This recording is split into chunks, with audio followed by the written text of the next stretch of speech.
What's up, everybody? Guys, I'm on 111 subscribers. That means 111 for all three videos. So it's one for each video. That means I'm on 111 subscribers and I'm so happy. Thank you so much. And SO to everybody that subscribed. Not only that, but everybody that's watching and following through, please keep on following.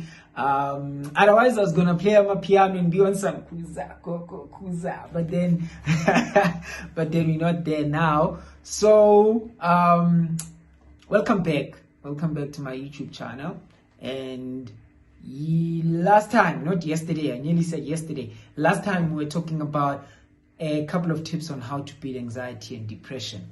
So today I'm gonna do a cover of both the videos when I started dealing with depression and anxiety, and I did mention that we're gonna have a series, so please don't switch up on me.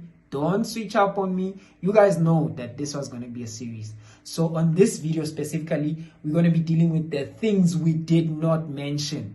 So it means the things that we left out. So there are certain things, as I was saying on the second video, that there's a whole lot of reasons that come with why people experience depression and anxiety. This includes your triggers, this includes your traumatic events, and how we best respond to situations and circumstances on the ground. So I have a lot of political jargon. So when I speak about the ground, I basically speak about your day-to-day reality issues. But on the things we didn't mention, I want us to dissect some of the points that I was mentioning on how to beat anxiety, and then dwell deep in the issues which are your disadvantages that lead to people having triggers and what have you. So let's get straight to it. I want to speak about the question of being committed, because there was a time when I was dealing with the issue of what if now you start your 5 a.m. club? What if you start now waking up at 5 and then setting an hour that you're going to wake up, and also setting up an hour of when you're going to sleep? So in all of these aspects, you need to be committed. And the issue of commitment is quite difficult because it's an issue of self-confrontation. It's like learning the ability of how not to lie to yourself. And this does not have a group mentality. So you find that at most when you have depression and anxiety, there are two ways. You'll either have a space where you're like, you want to be alone all the time, you don't want to be with people, or rather you find a space knowing that when you are alone all the time, you get scary thoughts, you get creepy thoughts that creep up on you, you have the suicidal thoughts, you have thoughts that attack your positive mentality. So when you have these things, you will switch up and run from yourself instead of facing issues. So what you would do is that you'd prefer having a lot of people around, or someone 24 hours around with you, so that you distract yourself from having time with yourself. In as much as you need a distraction, that's what most of us would say, but you can't fix it if you ain't face it. You need to face it in order for you to fix it. And if you don't face the reality that is haunting you down, then chances of you fixing it become very slim. So you find that you'd be a very smart person, like you'd be what most people would regard as an intellect or an A student. People would say, yo, you do quite well in school, you're such an amazing person, you're really brilliant and all of that. But when you check the fruits of what they're saying, it does not match up to your life. So at most you catch depression right at that moment, because you feel like, why are people giving me so much street cred, but my street cred does not match my work ethic? So one of the things that you need to unplug yourself out of is to having chairs without the fruits of those chairs. Because the truth of the matter is you can't eat chairs. You see, this is the problem. So that simply boils down to the fact that you can be extremely famous for having a gift or a talent or standing out, which draws a public eye or public attention to you, which at most of the time will feed your ego and your dopamine. So your excitement or your level of joy and happiness, or where your calm level of self will come from the fact that a lot of people give you self-validation. So you are validated by everyone around you. You're such an amazing person. You are awesome. You can say it. You can do this and this. But those positive comments must not settle you in a comfort zone of producing nothing. Those positive comments must rather be a driving force for you to become better. And not only better at the gift that everyone else cherishes, but for you to become better at other things that will sustain you when nobody else claps for you.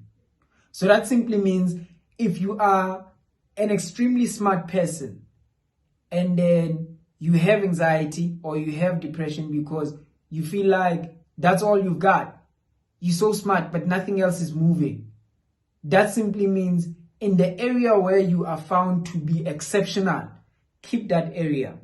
Take the same rules that you've used in order for you to become exceptional and apply them in the places where you are not exceptional. In that way, you balance the spaces between your life. And now the other thing is, people will say, don't pray.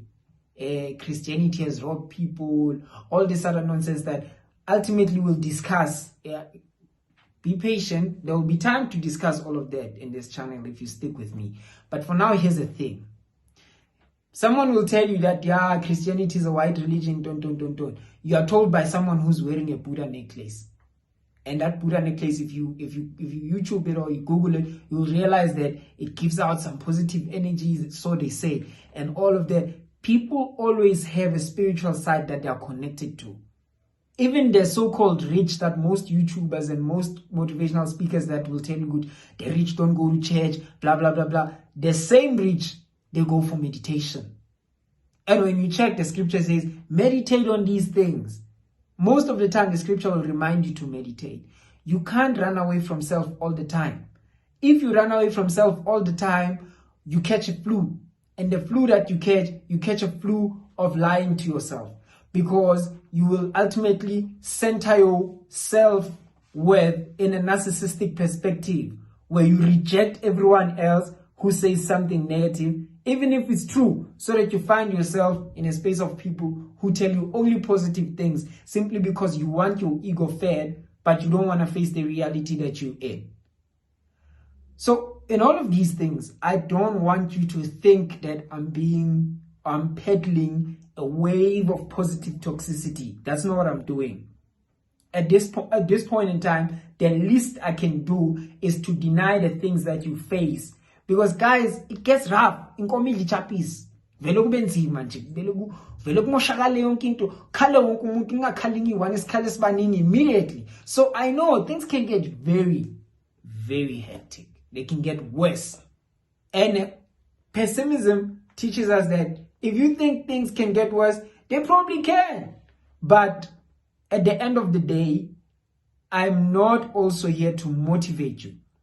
But I'm here to give you the truth of things that you will need to reflect in order for you to escape the mental constraint and jail that will lock you down like anxiety and depression. You need to face certain realities. And then you can get a chance in order for you to move out of things and how to build yourself in a mental fortitude strong enough for you to fight out certain things. But because material conditions on the ground is not all there is, on my next video, we're gonna be discussing the things we never said, part 2. And then I think we might put an end to the mental health and anxiety and depression series. But until next time, bye-bye.